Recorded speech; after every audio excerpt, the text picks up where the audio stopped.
अस्सलाम वालेकुम, welcome to my channel. आज फिर एक नई वीडियो के साथ हाजिर हूँ। सरदार हमाद, वाजिद और माजिद भी तीनों उसके सर पर सजी हुई दस्तार देख सरशार हुए। वहाँ मौजूद तमाम लोग सरदार शहराम को अकीदत से मुबारकबाद पेश कर रहे थे, जिसे वो मोहब्बत से वसूल रहा था। बताएं कैसा लगा? अम्मा देखो ना, वो कैसे हमारे बाबा के साथ चिपकी हुई थी। शबाना, जो रोटियां बनाकर अभी फारिग हुई थी, शाहाना और हुस्ना ने उसे बुझे हुए तंज़ी अंदाज में कहा। अभी बताती हूँ इस कलमुही डायन को, मेरी बच्चियों का हक मारती है। वो अपनी जगह से उठकर हाथ झाड़ते हुए बोली। शबाना, तू भी मेरे साथ निकल, हवेली छोड़ता जाऊं तुझे।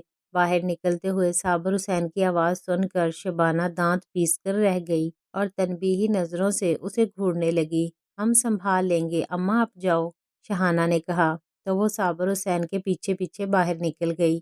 महा अपने कपड़े इस्त्री करने लगी थी कॉलेज के ट्रिप पर जाने के लिए। शहाना और हुस्ना दोनों ने मिडल तक ही पढ़ा था। उन दोनों की पढ़ाई से जान जाती थी। हर रोज़ बस नित नए फैशन करती थी। साबर हुसैन को बहुत ख्वाहिश थी कि उसकी बेटियां तालीम हासिल करें। महा को पढ़ना बहुत पसंद था। साबर हुसैन की ख्वाहिश उसके रूप में पूरी हो रही थी।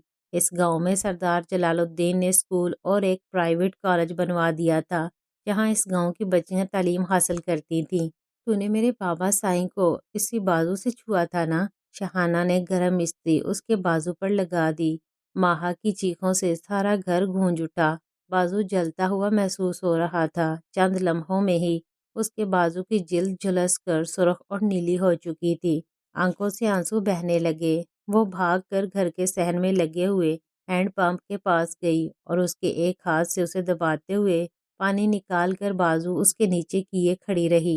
ठंडा पानी पड़ने के बावजूद भी उसे सुकून नहीं मिल रहा था।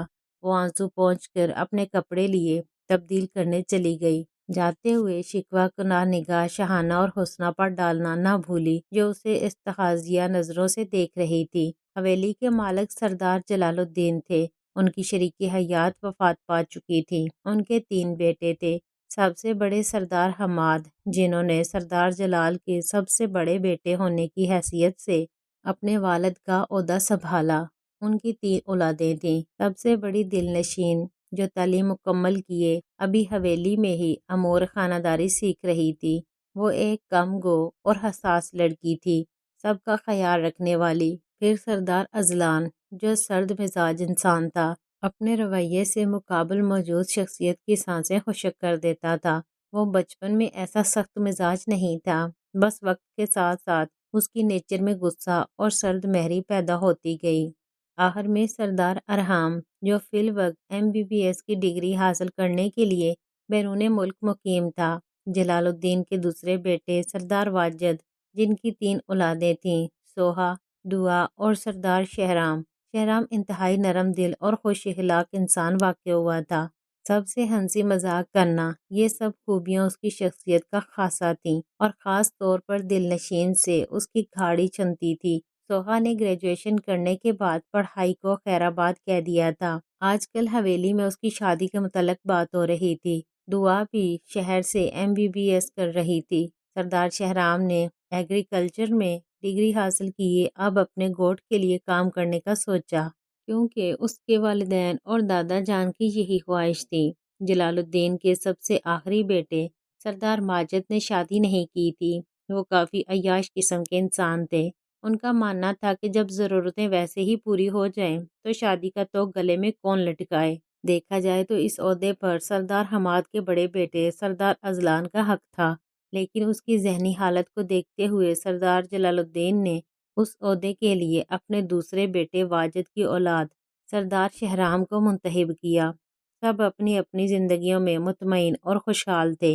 उनकी ज़िंदगी मामूल के मुताबिक अपनी डगर पे रवां दवां थी। इन सब की ज़िंदगियों में सब कुछ उथल पुथल होने वाला था, जिससे वह अब अनजान थे। किस्मत क्या खेल रचाने वाली थी, ये तो खुदा ही बेहतर जानता था कि किसकी ज़िंदगी में क्या मोड़ आने वाला था। झील सैफुल मलूक पाकिस्तान के शुमाल में वाक़ है। नारान के इलाके में पहाड़ों और बर्फ़ से घिरी ये झील खूबसूरती में अपनी मिसाल आप है। इस झील की गहराई का अंदाज़ा आज तक कोई भी नहीं लगा पाया और जिसने पता लगाने की कोशिश की वो कभी वापस नहीं आ सका। کہتے ہیں یہ جھیل آج سے 3 لاکھ سال پہلے وجود میں آئی، جب کاغان کا وجود عمل میں آیا تھا۔ چاند کی 14ویں رات میں وہاں پریاں غسل کے لیے آتی ہیں۔ صبح کے وقت تو اس جھیل کے قریب بہت سے لوگ اور ٹورسٹ دکھائی دیتے ہیں، مگر رات ہونے سے پہلے ہی سب وہاں سے چلے جاتے ہیں، کیونکہ وہاں کی ہیبت ناک خاموشی کسی کو بھی وہاں زیادہ دیر تک ٹکنے نہیں دیتی۔ آج 14ویں کی رات تھی، چاند اپنے جوبن پر تھا، اپنی چاندنی ہر سو بکھیر رہا تھا۔ پانی پر اس کی چاندنی عجب جب دکھلا رہی تھی۔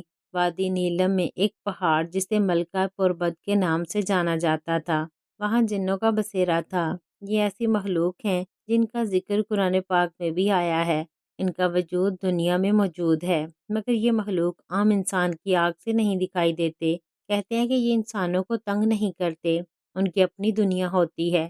شماس چلو نا آج جھیل کے کنارے، وہاں حسین پریاں غسل کے لیے اتر آئی ہوں گی۔ اس کے ایک ساتھی نے کہا۔ نہیں، اس نے اپنی بڑی بڑی سرمئی آنکھوں سے گھور کر دیکھا۔ اچھا تم نہ دیکھنا، مجھے پتا ہے تمہیں یہ سب پسند نہیں، مگر ہمارے ساتھ تو چلو نا، تم وہیں کہیں پیچھے بیٹھ جانا، اس کے ساتھی نے اصرار کیا۔ وہ پہاڑ سے اتر کر جھیل کے قریب آئے۔ شماس ایک ٹیلے کے نیچے لیٹ گیا اور اپنی آنکھوں پر بازو رکھ لیا۔ اس کے ساتھیوں نے اسے تعصب سے دیکھا اور خود دریا کی طرف بڑھ گئے جہاں پریاں غسل کر رہی تھیں۔ دیکھتے ہی دیکھتے صبح ہو گئی، سب واپس لوٹ گئے، مگر شماس ایسا سویا کہ ابھی تک وہیں اکیلا پڑا رہا۔ دھوپ سر پر پہنچ چکی تھی۔ مہا کہاں جا رہی ہو؟ اس کی دوست فاریہ نے پوچھا۔ بس فاریہ، میں تو چل چل کر تھک گئی ہوں۔ سب ٹیچر اور اسٹوڈنٹس آگے جھیل کی طرف بڑھ گئے۔ مہا اپنے کالج ٹرپ پر کاغان ویلی گھومنے آئی تھی۔ اچھا میں بھی تمہارے ساتھ رکتی ہوں یہیں، کچھ دیر پاؤں کو ریسٹ دو، پھر آگے چلتے ہیں۔ فاریہ نے اپنی ٹیچر کو ان دونوں کے یہاں پر بیٹھنے کے بارے میں آگاہ کیا تو انہوں نے اجازت دے دی۔ فاریہ وہاں ادھر سے ادھر چکر لگا رہی تھی، جبکہ مہا مٹی سے بنے ٹیلے پر بیٹھی تھی۔ مہا تمہیں پتا ہے، ٹیچر بتا رہی تھی کہ یہاں وادی نیلم میں ایک مٹی سے بنا پرانا قلعہ ہے، کافی اونچا، سنا ہے وہاں جنات کا بسیرا ہے، وہاں چلیں گے کچھ دیر بعد۔ وہ اپنی ہی دھن میں بولے جا رہی تھی کہ اچانک مہا پر نظر پڑی جو ٹیلے پر بیٹھی ہوئی رو رہی تھی۔ کیا ہوا مہا؟ کہیں وہ تمہاری اماں سائن نے تو نہیں کچھ کہا؟ اس نے اس بات میں سر ہلایا اور اپنی قمیض کا بازو تھوڑا اونچا کیا تو اس کی جھلسی ہوئی سکن دیکھ فاریہ آگ بگولا ہو گئی۔ یہ ان دونوں نے کیا ہے؟ ہاں، بہت درد اور جلن ہو رہی ہے ابھی بھی۔ اس کی آنکھوں سے آنسو موتیوں کی مانند ٹوٹ کر کسی پر گرے۔ وہ جو گہری نیند میں تھا، اپنے پیٹ پر موجود نشان کو چمکتے اور بھڑکتے ہوئے محسوس کیا۔ جھٹ سے اس نے اپنی سرمئی آنکھیں کھول کر دیکھا۔ ماہا جو زاروں زار رو رہی تھی، اچانک اپنے پیٹ پر ہاتھ رکھا جہاں اسے بازو سے بھی زیادہ جلن محسوس ہوئی۔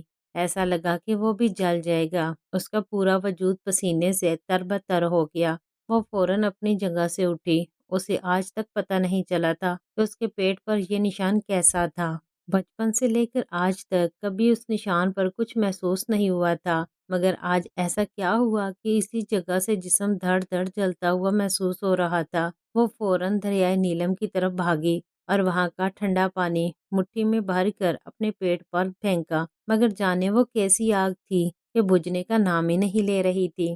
ناول کا اگلا پارٹ بہت جلد اپلوڈ کر دیا جائے گا۔ چینل کو سبسکرائب کر لیں۔ شکریہ۔